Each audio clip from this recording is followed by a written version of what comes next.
Far Cry 5 starts in Montana. Few people tell how beautiful the state is, but soon the perspective switch to a smartphone video of people entering a building guarded by an armed man, and they start to tell a story of a cult that started to buy land and soon took over a huge part of the state and kind of formed a small, almost independent country with their own media and militia. Well, not much government can do about it, and people living here are scared.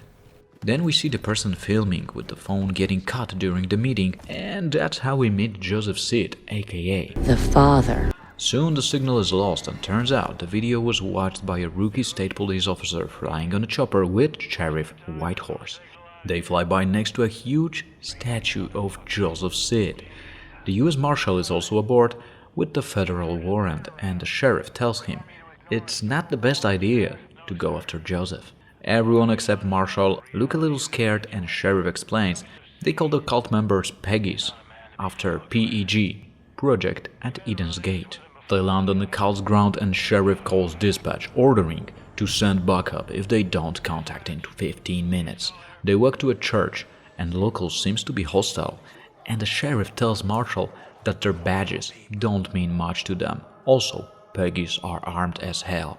So Sheriff, Rookie and Marshall enter the church, and Seed at this moment is telling his people about those from the outside who will try to come and take their freedom. Marshall shows Seed the warrant for his arrest under the suspicion of kidnapping. His guards block the way and the crowd becomes nervous. Seed tells his men to leave the church, telling he knew this day would come and that God won't let them take him. So he lets Rookie handcuff him, but Deputy is afraid it will cause his men to attack them, and turns out Sheriff decides to calmly remove himself and his people from the scene. Well, Marshall is pissed, and he tries to comprehend why a lawman is ignoring the law, but Sheriff Whitehorse simply decides to leave the Seeds be. Burke threatens to add the entire sheriff's department to the arrest, but Whitehorse ignores that and simply pushes the door open, daring the marshal to try. And that's how the game ends. In a secret way, because it's Far Cry, remember? So just like in Far Cry 4, there's a secret ending trigger at the beginning of the game, and if we don't do nothing for 5 minutes, it will go this way. But let's stick to the main plot, because that's why we're here. So Rookie handcuffs Sid. By the way, he's just Rookie. He doesn't have a name. He's gonna be Rookie for the entire time. So Rookie handcuffs Sid, and they begin to walk him out of the building. It seems to go well, though the tensions are rising with every step, and we can feel that. Near the chopper, Marshall fires a weapon, and they quickly put Sid on board as the crowd begins to attack. As the chopper flies away, they jump on it and make the machine crush in the forest. And when Rookie wakes up, it turns out Sid is okay, and he stops him from responding call for backup. Then he tells dispatch everything is okay and there is no need for backup, and tells the Rookie no one is coming with help. So his men arrive, and it turns out the others begin to wake up from the crash. Sid orders his men to burn the machine down. Marshall and Rookie manage to get out, and Rookie escapes to the forest chased by Sid's man. He finds a small house and sneaks on a cult member to steal his weapon, and that's how Deputy managed to escape Eden's Gate. Burke comes over through the radio telling he is at a nearby worksite in the main trailer.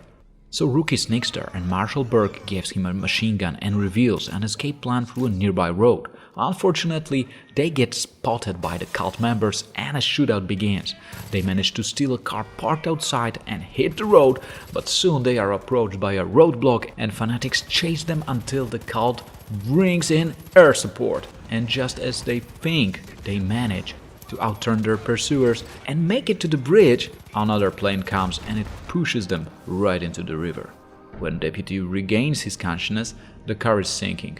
Rookie still manages to get to the shore, but Burke gets captured by Peggies. Soon Rookie is approached by a man with the shotgun who takes him as he is too weak to walk and actually passes out. He wakes up handcuffed to bed, and the bald guy listens to the radio and tells the deputy that the roads and communications were cut off by the Peggies. Then he tells they are thinking their prophecy is being fulfilled and the world is coming to an end. He frees the deputy and gives him some fresh clothes. Then he introduces himself as Dutch, He tells the others from the chopper survived, but they were all kidnapped and divided into different members of Sid family. He also assumes that there are many people out there willing to fight against the cult, and they need to form a resistance by rescuing civilians, destroying cult properties, and liberating their posts. So Dutch gives Rookie a map and a gun. He actually lives in a hidden bunker and has many cameras in the area. He wants Rookie to clear the island of Peggy so they can establish a base to spread the resistance to the rest of Hope Country. And while on that, the deputy learns that the territory is divided into Jacob, John, and Faith Sid. He liberates the island by taking over the cult's outpost and securing the ranger station. But soon, John Sid broadcasts a preaching about the project with a tortured Hudson next to him. Dutch tells Rookie it's time to liberate False End. Deputy goes there and fights against Peggy's, freeing resistance fighters with Pastor Jerome Jeffreys among them. The pastor meets with Deputy to have a drink in the local tavern, the Spread Eagle Bar, where they also meet the co-leader of resistance, Mary May Fairgrave. They both offer him help with rescuing his friends in return for helping them in the fight with the Eden's Gate in order to liberate Holland Valley. From this point, Deputy starts to perform diverse actions all over the valley.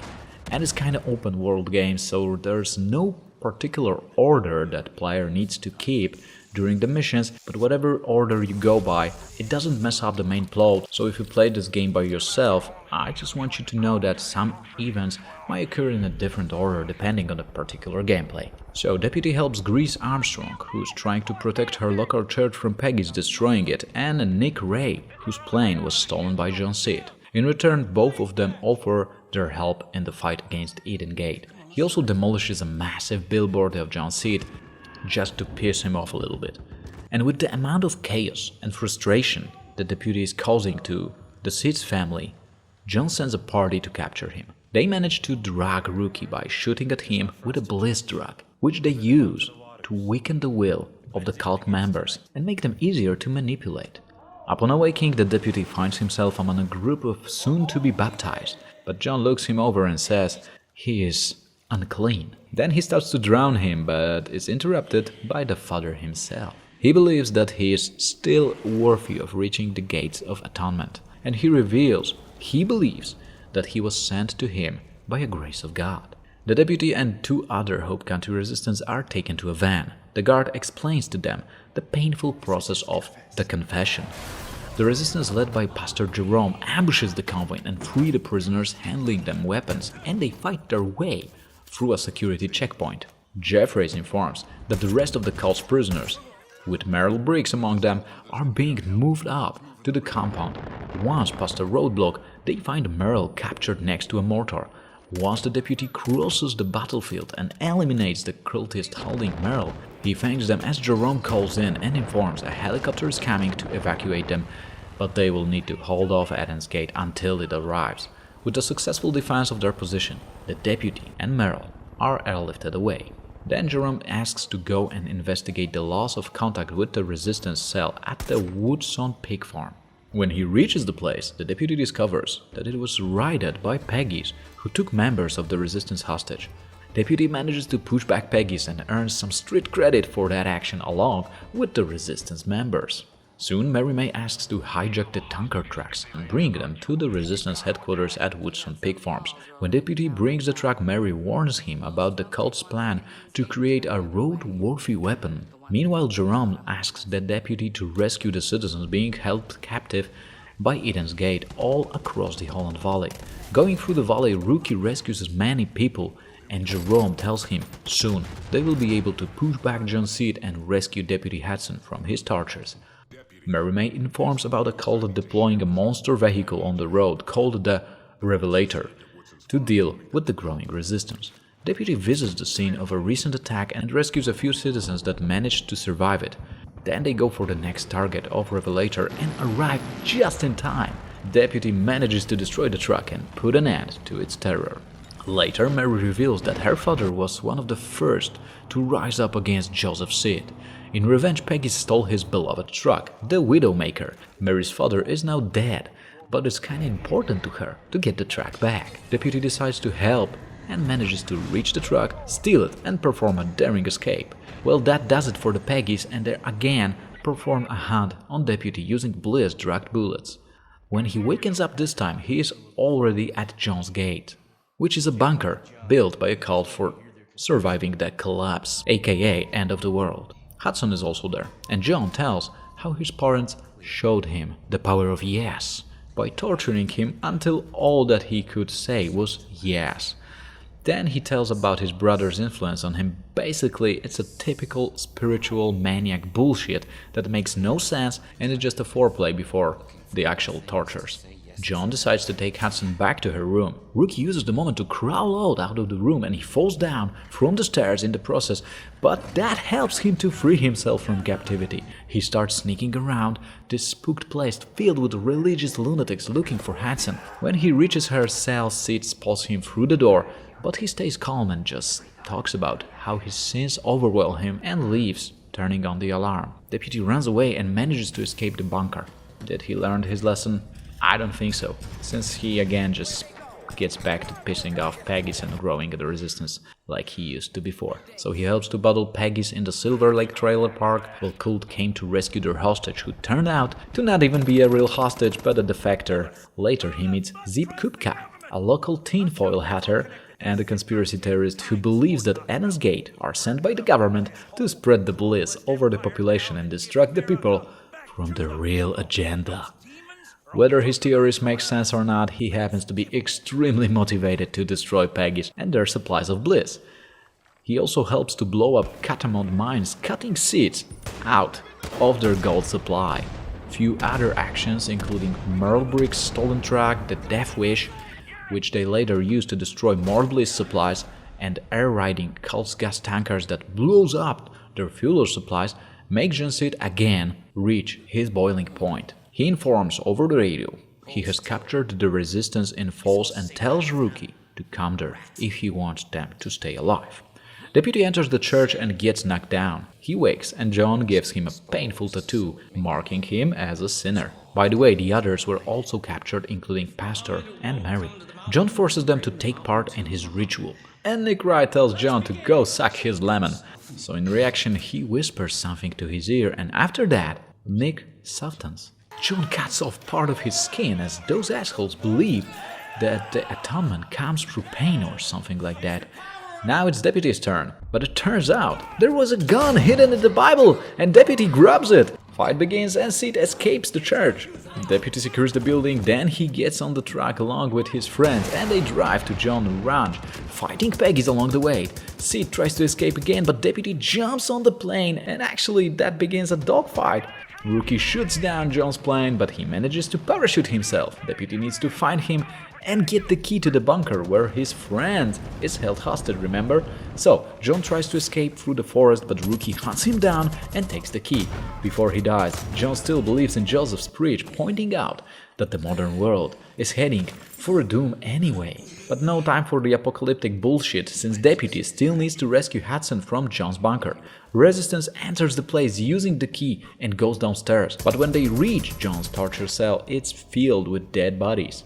But turns out, Hudson is alive, but she is in such a shock, she almost kills Rook before she comes back to her senses. Then she tells about the horror she and the others went through in this place, being tortured all the time. She explains there are others here and asks Deputy for help.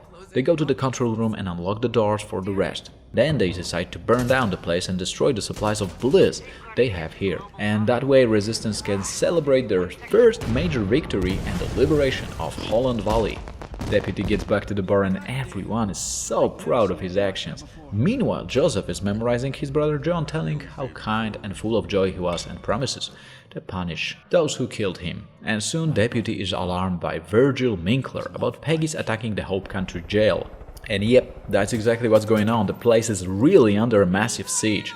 Rookie takes Peggy's from behind and helps to push them back. Turns out Sheriff is there too, and he is relieved to see him. But soon, more Peggy's arrive, so Rookie takes the defensive position on the wall and helps to hold the main gate. After the battle, it turns out Sheriff is running a serious resistance facility around here. Deputy meets Tracy, and I guess she's the office bitch here. And also there's this guy Virgil Minkler who gives him a resistance baton, acting a bit like Sheldon from Big Bang Theory, if you know what I mean. So this region is Henbane River, and it's under the rule of Fate Seed. So you better fasten your seatbelts, because that's gonna be a crazy ride, trust me. But basically, Deputy needs to repeat what he did to liberate the Holland Valley. So he meets a guide called Sharky that introduces him to angels. Angels are people so overdosed with bliss, they basically lose the ability to think or reason. He also helps Miss Marble to find her lost cougar, Peaches, and Adelaide Durbman to regain her stolen chopper. Together with Xander Flynn, they find and hijack a laptop that contains the location of bliss containers, and with help of Adelaide, they track the boat and destroy that bliss. Around this point, the deputy, for some reason, starts hallucinating from bliss. During his vision, he will meet Faith. She explains how Joseph saved her when she was a drug addict, and he has given her a purpose. Then she takes Deputy to the Word of Joseph, where Marshal Bulk is being kept. Suggesting to the deputy to walk the path, Burke falls over the edge of the statue's book. Deputy jumps off the edge, and the book and Faith promise to set him free, but he just hits the ground and wakes up, surrounded by bodies of those who did not survive the fall. And Faith tells him she will see him soon. So, back to business. Deputy destroys a huge-ass Joseph statue, and even goes on the top and burns his precious book like it was a piece of crap. With another vision, Fate leads Deputy to Joseph, who will talk about the world collapsing. And when Rookie wakes up, Tracy is attempting to give him a medication to help clear his head. But you know what? It turns out that Peggy's been pumping bliss into the drinking water system. Boom! That explains everything. This is why Rookie is having those visions without even taking a bliss. He decides to help Virgil to shut down the pumps and the water treatment plant by blowing them up. Then Virgil tells him where to find and burn Bliss corpse. But he still has a Bliss in his blood system, and once in a while it actually kicks again. This time, Fate tries to convince Deputy to join her. Fate gets the Marshal Cameron Burke to speak to the Deputy during a boat ride. Burke says Fate knows about the plan to rescue him and says he doesn't want to go back.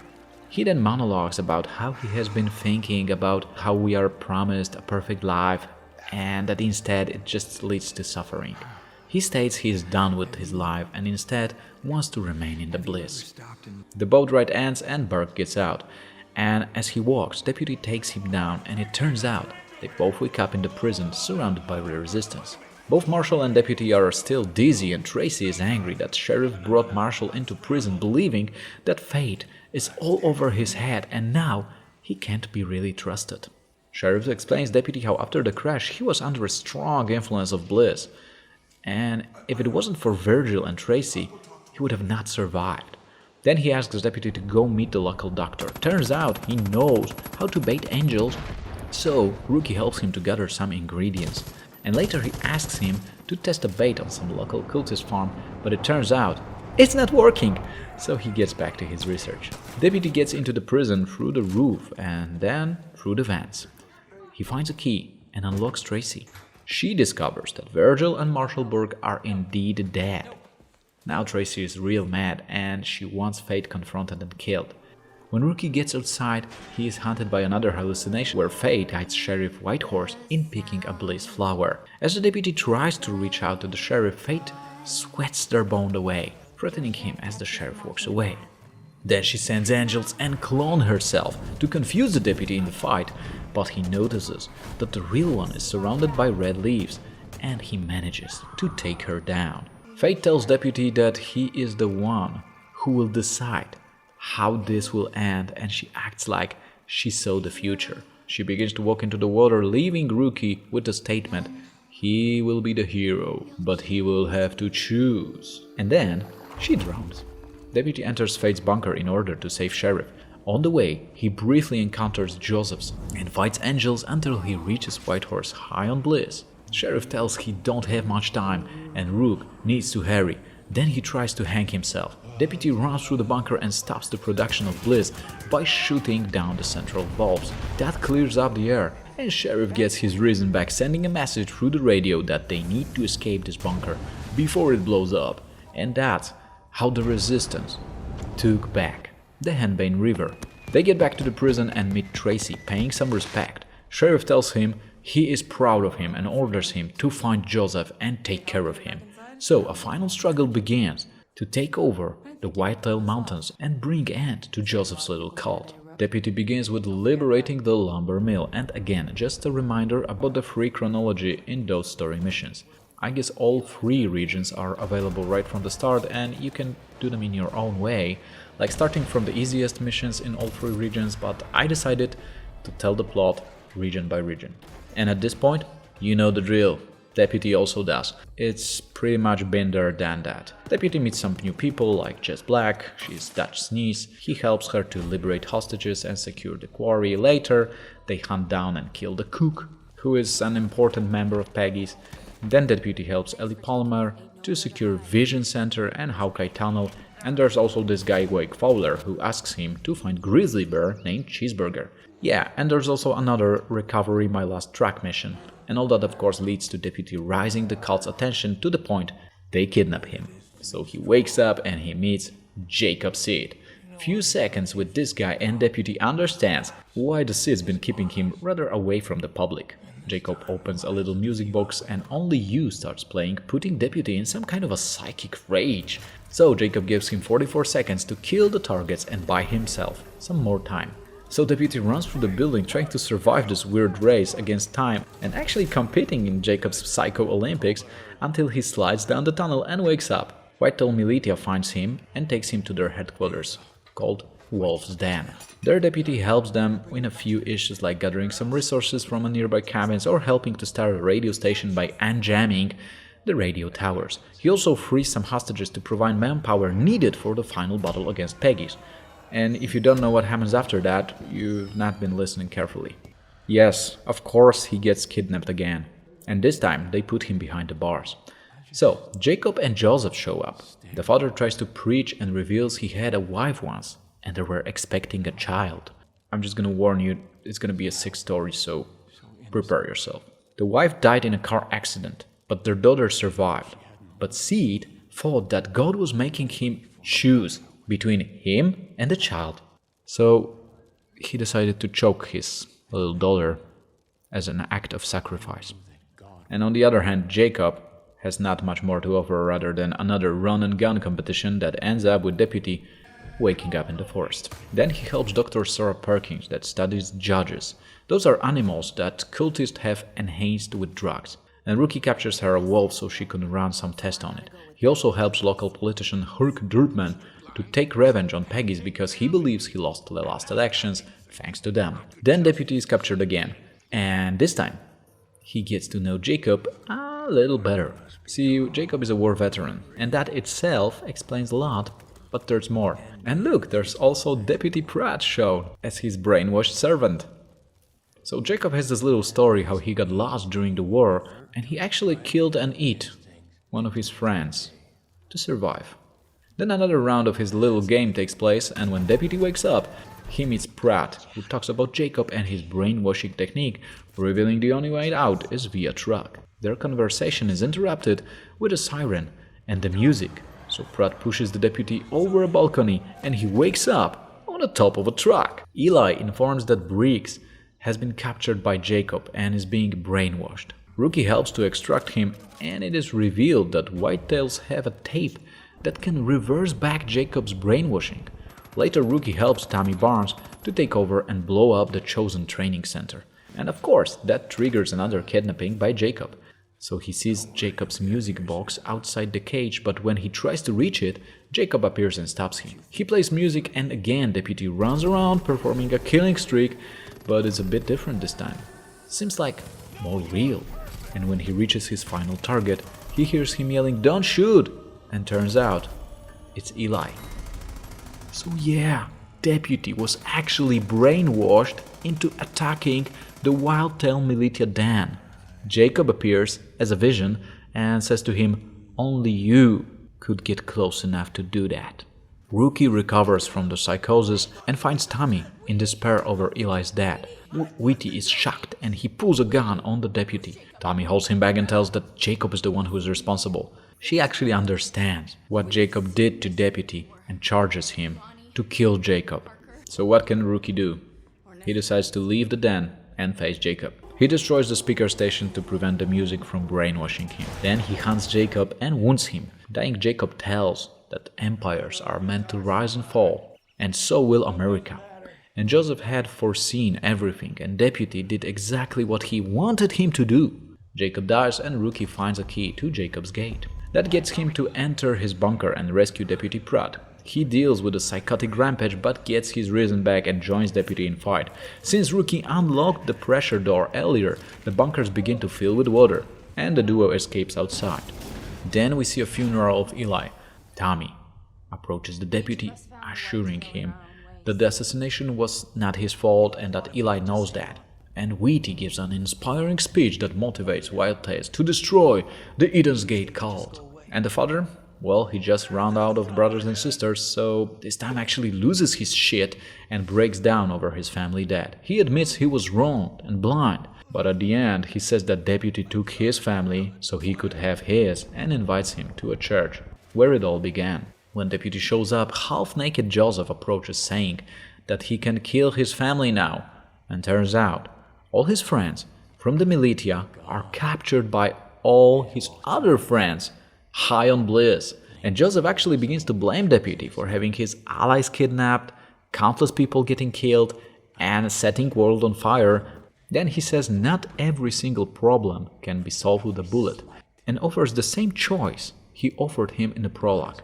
So the Deputy can either fight Joseph or take his friends and leave the place how it is.